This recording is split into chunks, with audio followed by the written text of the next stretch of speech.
Another community question. So, this question is simple. Am I smart? So, this question was asked by a longtime viewer and a frequent question asking viewer. Now, from clients and from viewers and people in my community, I get these questions that I call validation questions, right? So, am I doing a good job? This isn't just for young people and teenagers or people in their early adulthood. When you're working as a professional, the question that I get is like, do you think I'm doing a good job? And when I coach businesses, the questions that I get are, do you think this is a good offer? So why these are validating questions is like, you're asking for my validation on whether you think I think your direction is good. But why I don't like answering these things is because you are not relying on yourself to give you that answer. So, are you smart? If I say so, like, does it make you smart? But what if, like, another person says you're not? Like, what makes me so authoritative? I'm just a random dude living in California. I go to the beach to surf. I wrestle people with jiu-jitsu. I have two dogs who don't behave. And I have a lovely wife who's, like, way better than me.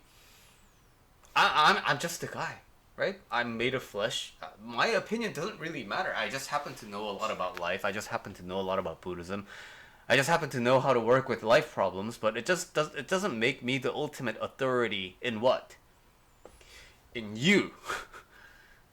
Cuz I don't live your life. I don't live with your brain. I don't live with your perspective. I don't live with your history. So how can I make the call whether you're smart or not? How can I make the call whether you're doing a good job or not? How can I make the call whether your offer is good or not? I can't. And even if I say so, why does it matter? It doesn't. Because again, what if I change my mind? What if I'm a really fickle person and I'm like, one day you're smart and one day you're not? Then are you going to feel good and bad and good and bad and good and bad? Is your self-worth, is your sense of self-assurance going to fluctuate based on how I do things? And more importantly, do you think that's the kind of life I want you to live? Not at all. I want you to be the driver of your life, right? I want you to be like, fuck Billy. Whatever this guy says doesn't make any sense. I know I know the best. Good. That's the life I want you to live.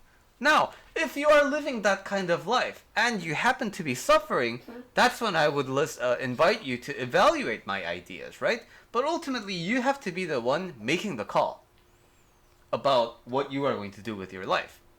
Whether you're smart or not, whether you're doing the right thing or not, and such, right? Okay, but with that said, are there things that make a person smart? Of course, there would be some things in the brain, right? So, for example, I can be born like 7 feet, and that would make me a pretty good basketball player, like potentially, right? And if I'm like mid 7 feet, I would be like a really kick-ass volleyball player, right? I'd be a great blocker. And if I was like short and if I was really muscular, if I had this like really muscular build, then I would excel as a gymnastics person, right? So, there are things that we are naturally born with that incline us to something. But the thing is, it's not up to us to like it, right? But what if I'm 7 feet and I hate sports? What if I'm 7 feet and I find the idea of people like playing with balls for like arbitrary scoring mechanisms and then declaring some net worth based on how well I do something with the ball? What if I find that ridiculous, right? Then people will be like, oh, you're wasting your talent. But what's my talent outside of being fucking tall, right? So just like that, you may have the brain capacity for learning things really well. Some people are linguistically very developed, right? They pick up languages really fast. Some people have really great visual brains, right? That make them great artists, or when their like kinesthetic skills in creating art isn't that good, they become really great visual critics, right? They become great curators. And if they are good with the ears, right, then they become really great like mastering people in the world of like audio engineering, right?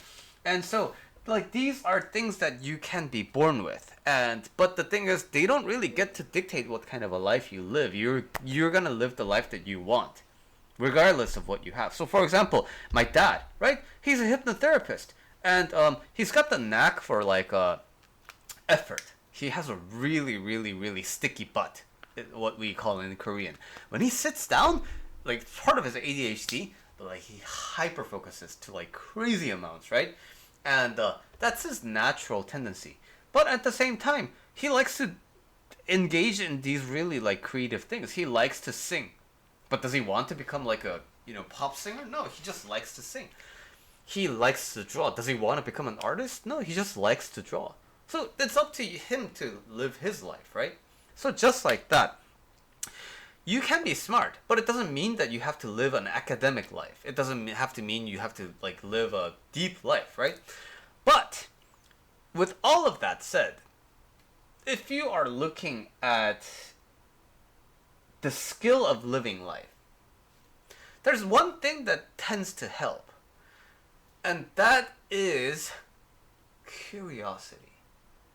Not everyone is curious to the same degree. Some people have that natural like curiosity drives that actually invite a lot of action. They have to see through of their curiosity. Like they have to know what happens when they go through with something, right? Ideas and possibilities and knowledge isn't enough. Okay, so when I throw a football at 45 degrees, right? Like it's supposed to give me the best, farthest traveling trajectory. But does it really? And the physics problems always assume that there's no air resistance. But what if there is? And so there are types of people who would like experiment with these things, right? So that's in the realm of science, and in the realm of philosophy and like reading things, right? Oh, people say like, oh, Kant is great. Like, is he? I have to read everything to find out. Like, oh, Murakami Haruki is great. Is he? Nietzsche kind of sucks. Does he suck? There are people who devour text to find out for themselves, right? And so, these curious people tend to follow that sense of curiosity a lot. And this is where I need to bring out the paint. The world and your experience in it, right, is an infinite possibility, right? This is 2D, but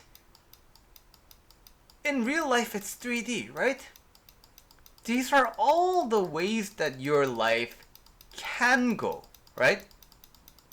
So when you only consider the possibilities, it's actually really boring. Because when you actually just consider the possibilities, all you really end up with is this like circle. Because why? You could theoretically reach the end point of all of these things, right? A circle is a collection of dots that are equidistant from the center, right? So suppose the center is your origin, and this is like the radius, or is the limit of how far you can take your life into. So when you look at all the possibilities, everyone's life looks the same. Because why? Everyone gets the same kind of life, right? Everyone has the same limit of potential, which is like how long they can live. So this actually is really boring. Because what's the point? Like, there's no individuality here. When you're living in this world, there's no difference between me and you. Everyone is the same. But is that a kind of life that you want to live? Like being the same with everybody? No, right?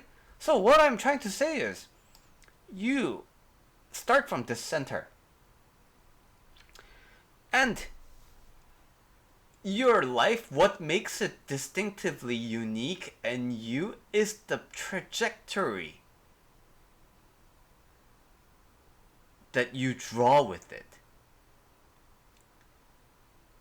So you note that sometimes you radiate outwards, but then sometimes you come back inwards, but then you sometimes go left, right, east, west, and you do whatever you want with your life, and that is what makes your life distinct, right? For example, suppose you have a person who is insanely talented at one thing, so in their life they only did that one thing and they were able to reach like this. So, these two lives are already very different compared to the circle example before, right? Suppose you have another person who only evaluated two kind of distinct possibilities in their life, and that would look like this, right? And suppose a person like who got interested in so many different things throughout their life would be like this, right? So suppose some people had a really tough time, and then because of their trauma they stopped themselves, and then they stopped being curious, and they stopped venturing into things. This is their life, right? And what I'm saying is all of these are distinctively unique. So what I'm saying is your potential isn't what defines you, because your potential and your like strength is just a point. It looks the same to with everyone. What makes your life truly valuable and what makes your life truly unique is your life actually going fucking outside or inside you or out into the world, actually taking risks, actually staying with yourself, actually trying things, actually challenging yourself, actually taking some rest, doing whatever it means to you to live your life. Pursue some things that you are intensely curious about. And that's why curiosity tends to help in living life, because it's a great pathway to passion.